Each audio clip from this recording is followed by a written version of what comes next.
ইন্নাল্লাহা ইয়া'মুরু বিল আদলি ওয়াল ইহসান। ইন্নাল্লাহা ইয়া'মুরু বিল আদলি ওয়াল ইহসান অর্থাৎ আল্লাহ তাআলা আদেশ করেন, এক নম্বরে তোমরা ইনসাফ প্রতিষ্ঠা করবা, ইনসাফ প্রতিষ্ঠা করবা। ওয়াল ইহসান মানুষের সাথে ভালো ব্যবহার করবা। 3 নম্বর ওয়াইতাইযিল কুরবা তোমরা তোমাদের নিকটাত্মীয়দের সাথে সম্পর্ক বজায় রাখবা। বাহ্যিকভাবে দেখা যায় আমরা আল্লাহ তাআলার এই 3টার কোনোটাই মানি না। আমাদের সমাজের মধ্যে ইনসাফ নাই, ন্যায় বিচার নাই, একেবারে নাই বললেই চলে। একজন চুরি করছে, এই চুরির বিচারটাও সুন্দরভাবে করা হয় না। একজনের ছেলেকে মারছে, এর বিচারটাও সুন্দরভাবে করা হয় না। আপন 2 ভাই জমি নিয়ে ঝগড়া করছে, বিচার নিয়ে গেছে চেয়ারম্যানের কাছে, এই বিচারটাও সুন্দরভাবে করা হয় না, ইনসাফের সাথে করা হয় না। যারা একটু কিছু টাকা দেয় সে ওই পক্ষে কি করে দিয়ে রায় দিয়ে দিতেছে। বাহ্যিকভাবে দেখা যাইতেছে যে আপনার কিছুটা লাভ হইতেছে, আপনি জিতে গেছেন, কিন্তু মনে রাখতে হবে যে বিচার কিন্তু এখানেই শেষ নয়। বিচারের একটা দিন আছে, ওই দিন কিন্তু ন্যায় বিচার হবেই হবে। আজকে আপনি আমাদের বোনদেরকে ঠকাইলাম, আমাদের ফুফুদেরকে ঠকাইলাম, তাদেরকে দূরের জমি দিয়ে দিতেছি, অনেকে দিতেছি না, অনেকে অর্ধেক টাকা দিয়ে দিতেছি, বিভিন্ন অজুহাত দেখাইতেছি। মনে রাখবেন তারা হয়তো আজকে আপনাকে আমাকে মাইনে নিল যে এখন যদি ভাইদেরকে জমিটা না দেয় তাহলে তো আমার বাপের বাড়ি থাকবো না, এই ভয়ে অনেকেই দিয়ে দেয়। কিন্তু মনে রাখবেন এটা দুনিয়া, এটা আখিরাত না, এটা শেষ বিচারের জায়গা না, একদিন বিচার করা হবে। আপনি একজন নিরীহ লোক, সমাজের একজন শিক্ষিত মানুষ, খুবই নিরীহ ভদ্র, কারোর সাথে ঝগড়া বিবাদে যায় না, এই লোকটারে আপনি খামাখা একটা থাপ্পড় দিচ্ছেন,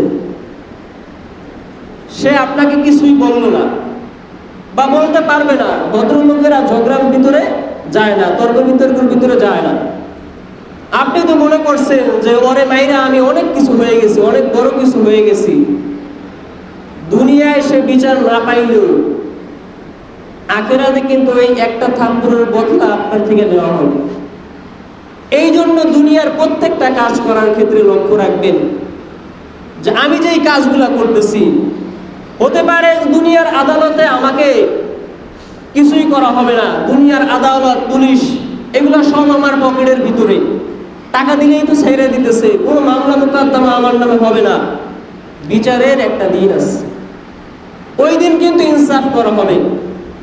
এই জন্য আমরা সূরা ফাতিহার মধ্যে পড়ি মালিকি ইয়াউমিদ্দিন, যে বিচার দিবসের মালিক আল্লাহ সুবহানাহু ওয়া তাআলা।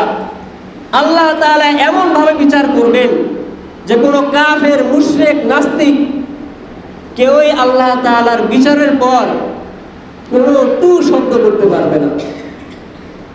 আর আমরা যেই পরিমাণ পাপ কাজ করি, মুসলমান হওয়ার পরেও, কালেমা পড়ার পরেও আমরা যেই কাজগুলা করি, আমরাও কিন্তু ওই দিন পার পাবো না। আজকে আমার একটু টাকা পয়সা, ধন সম্পদ বেশি, এই জন্য আমি মানুষের উপর জুলুম করতেছি।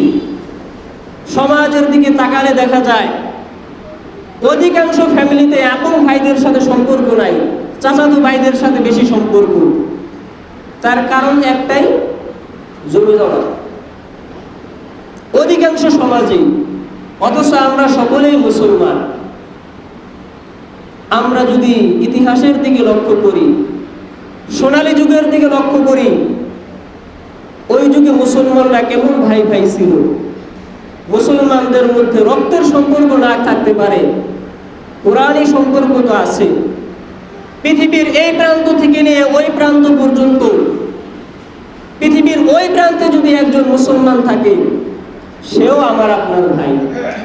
কারণ আল্লাহ রাসূল বলছেন আল মুসলিম আকুল মুসলিম, মুসলমান মুসলমান মুসলমানের ভাই, কিন্তু আফসোসের বিষয় মুসলমান যে মুসলমানের ভাই, এই মুসলমানদের বেশি ক্ষতি করতেছে। আপন ভাইয়ের ক্ষতি করতেছে। মুসলমানদের মধ্যে কোনো ঐক্যবদ্ধতা নাই, কোনো মিল নাই, মহব্বত নাই, ভালোবাসা নাই। মুসলমানদের মধ্যে কোনো সম্পর্কই নাই।